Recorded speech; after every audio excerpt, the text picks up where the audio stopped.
Recently, I did an informal survey regarding people's perception of the number of Jews in the United States.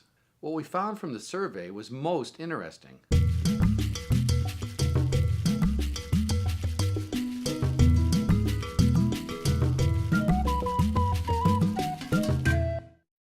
Oh, 25%?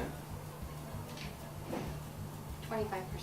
Okay, 25%. Did you hear the last person? Was in it? Jewish. 28. This is Monique. Hi. That is a question. It is a question. But it's not a question like it's a quiz show. Let's see. I'm in 2 in middle school. 5%? 5%. I don't know, like 10% probably. The influence of the Jewish population? Right. Well, I like the entertainment field and they're really into the entertainment field. Like comedians and stuff like that. Take a random guess. I think I saw a program before and they were talking about maybe 3 or 4. 3 or 4%? I'd probably say about 25%? 14%. So you saw it on a program? Yeah. That's how you knew about it? Mm-hmm. It's under 10. It's under 10. 5%?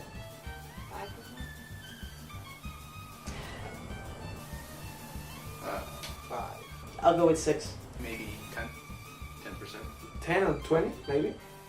Well, you were the closest of all the people so far. It's actually 2.2% of the population. A lot of people said 25 and more percent. Yeah. As you can see, what we found in the survey was that most non-Jewish people think that the Jewish population in the United States is greater than what really exists.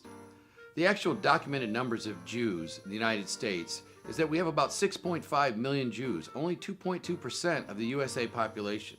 So why does this misconception exist? Are Jews more in the forefront of achievement in spite of their smaller population? The Jewish people have had their share of great achievers. Most early movie studios were created by Jews, a vehicle that put Jewish names in front of vast numbers of people. Or maybe the answer lies in one of the basic tenets of Judaism, tikkun olam, taking the world in for repair and constantly trying to make the world a better place. There are many Jews in law and medicine and the helping professions. Where did this perception of the number of Jews come from?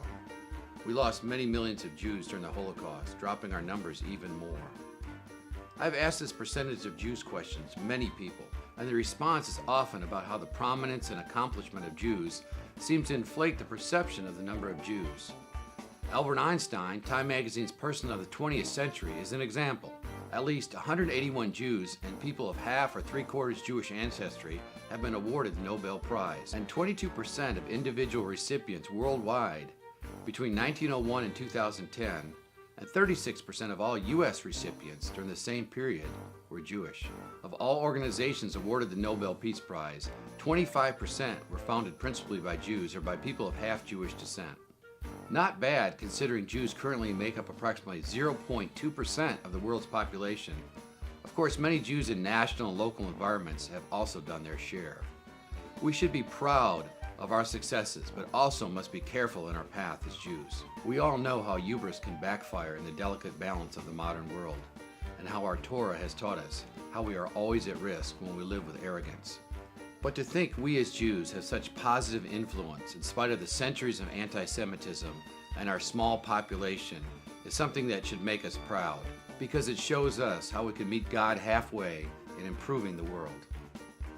So many have predicted our downfall for centuries that every new generation is a step closer to the realization of the important role of the Jew in the future of the world. Were we taught the idea of tikkun olam, or was it in our DNA? Who knows? The point is, we are taught that we have a responsibility to continually strive to do better and to make the world a better place through our actions. We, however, are not the only people with this deep sense of purpose. There are many peoples throughout the world who share our commitment to a better place. Our job, if we have one, is to lead by example, to partner with our fellow Jews and non-Jews to work for a greater good for all of us. Jews have been called the chosen people. We're not chosen because we are better or possess some closer connection with God. We were chosen to never forget that responsibility. Always remember our mission of tikkun olam, to make the world a better place. Thank you very much. This is Dr. Robert Norman.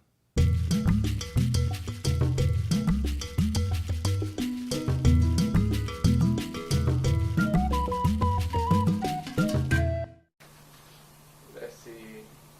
I knew 2 in middle school.